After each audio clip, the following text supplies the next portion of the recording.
கொஞ்ச நேரம் உட்கார்ந்து எழுந்தா கால் மரத்து போறது, இல்லனா சில சமயம் பாதத்துல ஒரு மாதிரி கூச்ச உணர்வு. இதெல்லாம் உங்களுக்கு நடந்திருக்கா? நம்மள நிறைய பேர் ஆ வயசாயிடுச்சுல அதான் இதெல்லாம் அப்படின்னு சொல்லி சிம்பிளா விட்டுருவோம். ஆனா உண்மையிலேயே இது அவ்வளோ சாதாரணமான ஒரு விஷயமா? இல்ல, இது ஒரு அமைதியான ஆனா ரொம்ப முக்கியமான எச்சரிக்கை மணி. ஒவ்வொரு நாளும் உங்கள நேரா உறுதியா நிக்க வைக்கிற உங்க உடலோட திறன் கொஞ்சம் கொஞ்சமா குறைஞ்சிட்டு வருதுங்கிறதுக்கான ஒரு அறிகுறி இது. இது வெறும் நிக்கிறது மட்டும் இல்ல, நம்மளோட ஒவ்வொரு அடியையும் நம்மளோட சுதந்திரத்தையுமே பாதிக்கிற ஒரு விஷயம். இந்த பிரச்சனையோட ஆரம்பம் நாம நினைக்கிற மாதிரி ஒரு பெரிய வீழ்ச்சியாவோ இல்ல விபத்தாவோ இருக்காது. அது ரொம்ப அமைதியா ஆரம்பிக்கும்.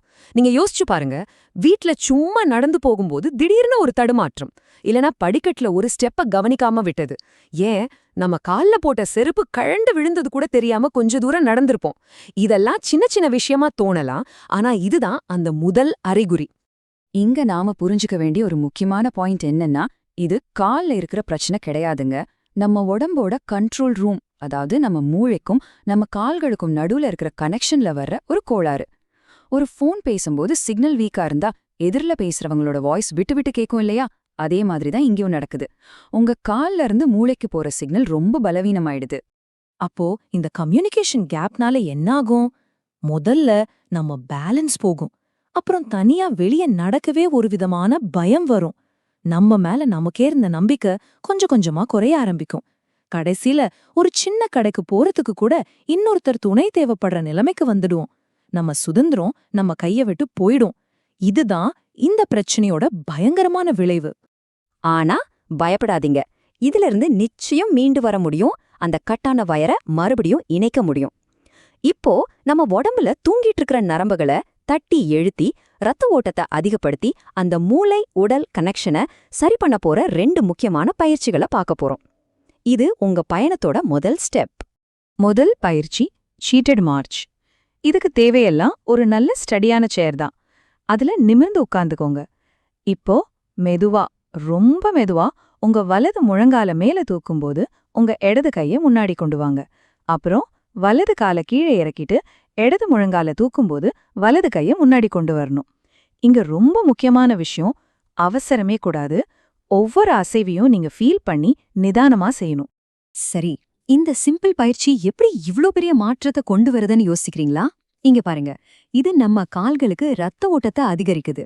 இதனால டேமேஜ் ஆன நரம்புகளுக்கு தேவையான ஆக்சிஜனும் மத்த ஊட்டச்சத்துக்களும் சரியா போய் சேருது.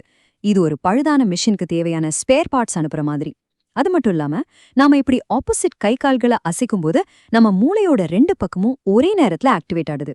இது கால்களோட இப்படிதான் கோஆர்டினேட் பண்ணணும்னா மூளைக்கு ஒரு ரீட்ரைனிங் கொடுக்கற மாதிரி. அடுத்த பயிற்சிக்கு போகலாம். இது ஹீல் டு டோ ராக். ஒரு சேரையோ இல்ல சுவரையோ புடிச்சிட்டு நேரா நில்லுங்க. இப்போ மெதுவா உங்க கால் விரல்கள்ல உடம்ப மேல தூக்கி நிக்கணும். உங்க கெண்டைக்கால் தசையெல்லாம் நல்லா டைட் ஆகுறத ஃபீல் பண்ணுங்க. 1 செகண்ட் ஹோல்ட் பண்ணிட்டு மெதுவா குதிகால கீழே இறக்குங்க. உடனே உங்க உடம்போட வெயிட்ட குதிகாலுக்கு மாத்தி கால் விரல்களை மட்டும் எவ்வளவு முடியுமோ அவ்வளவு மேல தூக்குங்க. இந்த மாதிரி ஒரு 10லேருந்து 15 தடவை ரிப்பீட் பண்ணுங்க. இந்த பயிற்சி ஏன் அவ்ளோ முக்கியம்னா, நம்ம பாதத்துக்கு அடியில ஆயிரக்கணக்கான பிரஷர் சென்சார்ஸ் இருக்கு. ஒரு ஹைடெக் கார்ல இருக்கிற சென்சார்ஸ் மாதிரி நம்ம நிக்கிற தரை எப்படி இருக்குன்னு நம்ம மூளைக்கு உடனுக்குடனே லைவ் அப்டேட் கொடுக்கும். ஆனா நரம்பியல் பிரச்சனை வரும்போது இந்த சென்சார்ஸ் சரியா வேலை செய்யாது. இந்த ஹீல் டு டோ ராக் பயிற்சி இருக்கு இல்லையா, இது அந்த சென்சார்ஸை ரீகாலிபிரேட் பண்ணுது. அதாவது அதோட செட்டிங்ஸை சரி பண்ணுது. ஒவ்வொரு தடவையும் நீங்க விரல்லையும் குதிகாலையும் நிக்கும்போது அந்த சிக்னல் மூளைக்கு ரொம்ப ஸ்ட்ராங்கா போய் சேருது. சரி, இப்போ நம்ம அடுத்த கட்டத்துக்கு போறோம். வெறும் மூமெண்ட் மட்டும் போதாது. நம்ம உடம்போட ஃபவுண்டேஷனே, அதாவது அதோட ஸ்திரத்தன்மையையும் தன் மேல அதுக்கே இருக்கிற நம்பிக்கையும் மறுபடியும் உருவாக்கணும். இது வெறும் உடற்பயிற்சி இல்ல, உங்க மனசுக்கும் உடம்புக்கும் நடுவுல இருக்கிற நம்பிக்கைய திரும்ப கொண்டு வர்ற ஒரு ப்ராசஸ். இது சிங்கிள் லெக் சப்போர்ட். மறுபடியும் ஒரு சேர் பிடிச்சுக்கோங்க.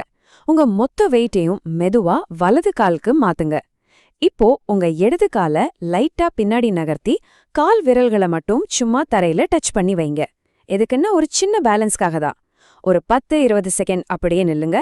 உங்க வலது கணுக்கால சுத்தி இருக்கிற சின்ன சின்ன மசில்ஸ் எல்லாம் வேலை செய்ய ஆரம்பிக்கிறத நீங்க நல்லாவே உணர முடியும். அப்புறம் இதே மாதிரி அடுத்த காலுக்கும் செய்யுங்க. இந்த பயிற்சி செய்யும்போது உங்க கால் லேசா நடுங்குற மாதிரி இருக்கலாம். உடனே பயந்துராதீங்க. இந்த ஸ்லைட்ல சொல்ற மாதிரி அந்த நடுக்கம் பலவீனத்தோட அடையாளம் கிடையாது. உண்மையில அது ஒரு சூப்பரான அறிகுறி. ரொம்ப நாளா தூங்கிட்டு இருந்த உங்க நரம்பு மண்டலமும் சின்ன சின்ன ஸ்டெபிலைசர் மசில்ஸும் இப்பதான் மறுபடியும் வேலை செய்ய கத்துக்குதுன்னு அர்த்தம். ஒரு மியூசிக் பேண்ட் ரொம்ப நாள் கழிச்சு ஒன்னா சேரும்போது முதல்ல கொஞ்சம் தாளம் தப்போம் இல்லையா? அதே மாதிரிதான் உங்க நர்வஸ் சிஸ்டம் இப்போ தன்னைத்தானே டியூன் பண்ணிக்குது. அடுத்தது நர்வ் கிளைட். தரையில மல்லாக்க படுத்துக்கோங்க. ஒரு காலை மடிச்சு மார்பு கிட்ட கொண்டு வந்து தொடைக்கு பின்னால கைகளால கோர்த்து பிடிச்சுக்கோங்க. இப்போ மெதுவா உங்க முழங்கால நேராக்க முயற்சி பண்ணுங்க. உங்க தொடைக்கு பின்னால ஒரு மென்மையான ஸ்ட்ரெச் ஃபீல் பண்ணா போதும். ரொம்ப முக்கியம், ஷாக் அடிக்கிற மாதிரி வலி வர அளவுக்கு புஷ் பண்ணாதீங்க. மென்மையா செஞ்சு திரும்பவும் காலை மடிங்க. ஒவ்வொரு பக்கமும் ஒரு 5-10 தடவை செஞ்சா போதும். இந்த டெக்னிக்கோட பேரு நர்வ் ஃப்ளாசிங். எவ்ளோ பொருத்தமான பேரு பாருங்க. நம்ம பல்லுக்கு நடுவுல மாட்டிருக்கிறத ஃப்ளாஸ் பண்ணி எடுக்கிற மாதிரி இந்த பயிற்சி நம்ம நரம்புகளுக்கு இடையில இருக்கிற இறுக்கத்தையும் எரிச்சலையும் குறைக்குது. சில சமயம் நரம்புகள் அதோட பாதையில லேசா ஒட்டிக்கிட்டு நகர முடியாம இருக்கும். இந்த பயிற்சி அந்த நரம்ப மெதுவா முன்னும் பின்னுமா அசைச்சு அது ஃப்ரீயா நகர ஹெல்ப் பண்ணுது. சொல்லப்போனா இது நரம்புகளுக்கு கொடுக்கிற ஒரு ஜென்டிலான மசாஜ் மாதிரி. சரி, நாம இப்போ ஃபைனல் ஸ்டேஜ்க்கு வந்துட்டோம். இதுல நாம உடம்ப பேலன்ஸ் பண்றதுக்கு ரொம்ப முக்கியமான, ஆனா நம்ம கண்டுக்காத சின்ன சின்ன தசைகளை எப்படி மறுபடியும் ஆக்டிவேட் பண்றதுன்னு பார்க்க போறோம். இந்த சின்ன தசைகள் தான் நம்ம பேலன்ஸோட அன்சங் ஹீரோஸ். இதுக்கு தேவையானது ஒரு சின்ன டவல் தான். செருப்பு இல்லாம ஒரு சேர்ல உட்காந்து உங்க காலுக்கு முன்னாடி டவலை விரிச்சுக்கோங்க. இப்போ உங்க குதிகால தரையிலிருந்து தூக்கவே கூடாது. உங்க கால் விரல்களை மட்டுமே வச்சு அந்த டவலை உங்களை நோக்கி சுருட்டி இழுக்க ட்ரை பண்ணுங்க. ஆரம்பத்துல உங்க விரல் கொஞ்சம் கூட அசையாம ஸ்டிஃபா இருக்கலாம். அத பத்தி கவலைப்படாதீங்க. நீங்க ட்ரை பண்றதே ஒரு பெரிய விஷயம். நீங்க முயற்சி பண்ணும்போதே மூளை அந்த தசைகளுக்கு சிக்னல் அனுப்ப ஆரம்பிச்சிடும். இந்த சின்ன பயிற்சி ஏன் இவ்ளோ பவர்ஃபுல்னு தெரியுமா? இது நம்ம பாதத்துல இருக்கிற அந்த குட்டி குட்டி ஸ்டெபிலைசர் மசில்ஸ தட்டி எழுப்புது. நம்ம மேடு பள்ளமான இடங்கள்லயோ இல்ல பீச்ல மணல்லயோ நடக்கும்போது தடுமாறாம இருக்க இந்த தசைகள் தான் காரணம். நம்ம இந்த தசைகளை பயன்படுத்தாத போது நம்ம உடம்ப பத்தின மூளையோட வரைபடம், அதாவது அதோட பாடி மேப் கொஞ்சம் கொஞ்சமா மங்கலாயிடும். இந்த பயிற்சி அந்த மேப்பை மறுபடியும் பிரைட்டா தெளிவா வரைய உதவுது. இது உங்க பேலன்ஸ்க்கான ஃபவுண்டேஷனே மாத்தி இன்னும் ஸ்ட்ராங் ஆக்குது. ஓகே, நாம 5 பயிற்சிகளையும் பார்த்துட்டோம். ஆனா இதையெல்லாம் விட முக்கியமான ஒரு விஷயம், இதுக்கு பின்னாடி இருக்கிற பிலாசபி. இது ஏதோ ஒரு நாள்ல செய்யற மேஜிக் கிடையாது. ஒவ்வொரு நாளும் நீங்க செய்யற சின்ன சின்ன தொடர்ச்சியான முயற்சிகள் எவ்வளவு பெரிய மாற்றத்தை கொண்டு வரணும் புரிஞ்சுக்கிறது தான் இங்க பாயிண்ட். உங்க எதிர்காலம் உங்க கையில தான் இருக்கு. உங்க முன்னாடி 2 பாதை இருக்கு. இந்த ஸ்லைட்ல இருக்கிற மாதிரி ஒரு பாதை இந்த சின்ன சின்ன பிரச்சனைகளை கண்டுக்காம விட்டு ஒவ்வொரு நாளும் கொஞ்சம் கொஞ்சமா உங்க பேலன்ஸையும் சுதந்திரத்தையும் இழக்கிறது.